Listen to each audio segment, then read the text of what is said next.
Rallying is one of those sports where everything's on the line. The drivers, the teams, they're all pushing the limits, taking on rugged terrains, and aiming for split-second perfection.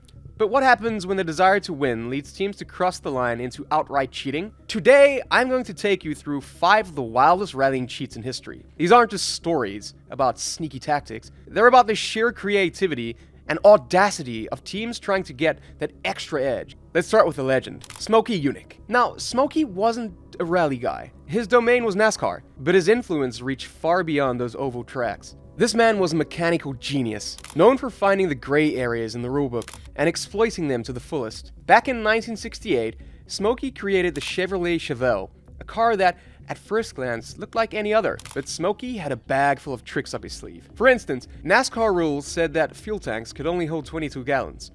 Smokey, however, added an 11-foot-long fuel line that could store an extra 5 gallons of fuel. The line was coiled and hidden so well that it passed inspections without raising any eyebrows. But that wasn't the only trick. Smokey also subtly modified the car's bodywork to improve aerodynamics. By slightly lowering the roofline and shifting the chassis backwards within the car's body, he reduced drag, giving the car a performance boost while keeping the modifications nearly invisible. The most infamous moment? When NASCAR officials accused him of breaking multiple rules during an inspection, Smokey simply got into the car and drove off without a fuel tank. It was a bold move that left everyone stunned and led NASCAR to rethink its entire rulebook. Smokey's approach was all about finding that competitive edge, and his legacy has influenced all forms of motorsport, including rallying, where similar creative interpretations of the rules have been seen time and time again. Now, let's shift gears to the 1986 WRC season, a year as dramatic as it was controversial. This was the last year of the infamous Group B era, a period known for insanely powerful and often dangerously unstable rally cars. Amid this chaos, Peugeot was determined to stay on top with their 205 T16, even if it meant bending the rules. The FIA had just banned side skirts, which were used to generate downforce by reducing airflow under the car. These skirts were particularly useful on the rough, unpredictable surfaces of rally stages, where they helped keep the car stable at high speeds. Peugeot, however, wasn't about to give up this advantage. During the Rally San Remo, they used the banned skirts anyway, figuring they'd deal with any fallout later. When officials caught wind of the violation, Peugeot should have been disqualified for the season. But here's where things got complicated. The FIA headquarters in Paris, with a French president, was seen as having a bias towards Peugeot. Instead of a full disqualification, Peugeot's results from just that one rally were annulled, and they were allowed to continue competing. Despite the controversy, Peugeot went on to win both the Drivers' and Manufacturers' Championships that year. However, the shadow of the side skirt scandal hung over their victory,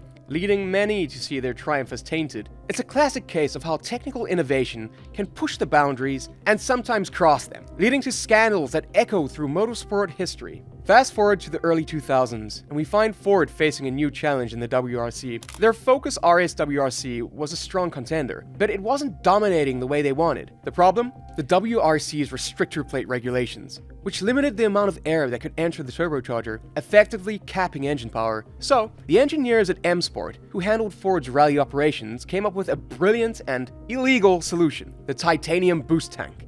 This tank was hidden in the rear bumper of the car and was connected to the engine's intake system through a network of pipes. Its purpose was simple: to store pressurized air and release it when needed, bypassing the restrictor plate and giving the engine a temporary boost in power. Here's how it worked. When the driver lifted off the throttle, the air that would normally be vented was directed into the tank. This air, stored under pressure, would then be released when the throttle was reapplied, allowing the engine to receive more air than the restrictor plate allowed. This sneaky system provided about a 5% increase in power. A small number, but in the world of rallying where milliseconds count, it was a game changer. The boost tank was so well concealed that it wasn't discovered until after the first 3 rallies of the 2003 season. Marco Martin, Ford's lead driver at the time, benefited greatly, racking up points and making a strong showing in the championship. Once the FIA caught wind of the modification, they launched an investigation and found the hidden tank. The result? Disqualification from the affected rallies and a huge hit to Ford's reputation. It was a stark reminder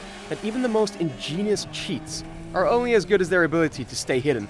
Our next story takes us back to 1982, where Audi was making waves with their revolutionary Quattro system. This all-wheel drive technology was a game changer in rallying, offering unmatched traction and stability. But with innovation comes controversy. And one of the most debated incidents in rally history revolves around Audi's alleged car swap during the Ivory Coast Rally. Michel Mouton, Audi's star driver, was in the thick of it, battling the rough African terrain in a quattro. By the time she reached the final service stage, her car was barely hanging on. Engine trouble, suspension issues, you name it. Everyone expected her to retire. But instead, she continued to race. And here's where things get murky. For about an hour, Mouton's car and an identical Audi support car were off the radar. When they reappeared, Mouton's quattro seemed to be in perfect condition, sparking rumors that Audi had secretly swapped out her damaged car with the support vehicle. Some even speculated that Audi went so far as to transfer the body panel from the damaged car to the support car to maintain the appearance of legality. Despite the rumors, nothing was ever proven, and Mouton went to finish the rally. The story remains one of rallying's greatest unsolved mysteries, with those involved sticking to their silence. Whether or not a car swap actually happened, the incident has become part of rallying folklore, illustrating just how far teams might go to secure a victory. Finally, we get to one of the most notorious scandals in rallying history, Toyota's turbo cheat, or Turbogate. During the 1995 WRC season, Toyota had been a dominant force, but the new turbo restrictor rules imposed by the FIA were a major setback. These rules limited the amount of air that could enter a turbocharger, significantly reducing the engine's power. But Toyota's engineers weren't about to let that stop them. They devised a turbo restrictor that looked perfectly legal during inspections. The genius of the cheat lay in its hidden springs, which allowed the restrictor to move slightly when the car is in motion. This movement created tiny gaps that let more air into the engine, bypassing the restrictor and giving the car an extra 50 horsepower. This clever design went unnoticed for nearly an entire season. Toyota's Celica GT4 ST205 was inspected multiple times, but the FIA scrutineers never caught on. It wasn't until a whistleblower from within Toyota's own team tipped off the FIA that the cheat was finally uncovered during the season's penultimate round. The fallout was swift and severe. Toyota was banned from the WRC for an entire year, a punishment that sent shockwaves through the rallying world. The scandal not only tarnished Toyota's reputation, but also raised serious questions about how many other teams might have been engaging in similar practices. The Turbogate remains one of the most infamous chapters in rally history, a stark reminder that in the pursuit of victory, some teams will go to any lengths, no matter the consequences. So there you have it. 5 of the most incredible, jaw-dropping cheats in rally history. These stories aren't just about bending the rules. They're about how far teams and drivers will go to chase glory in one of the world's most competitive sports. Whether it's Smokey Yunick's rule-bending magic or Toyota's high-tech trickery, each tale serves as a testament to the thin line between innovation and cheating, and how easily that line can be crossed. But I want to know what you think. Which of these cheats do you think was the most outrageous? Have you heard of any other scandals that deserve a mention? Drop your thoughts in the comments below. Make sure to like this video and subscribe to our channel for more stories from the world of motorsport. Thanks for watching, and I'll see you in the next one.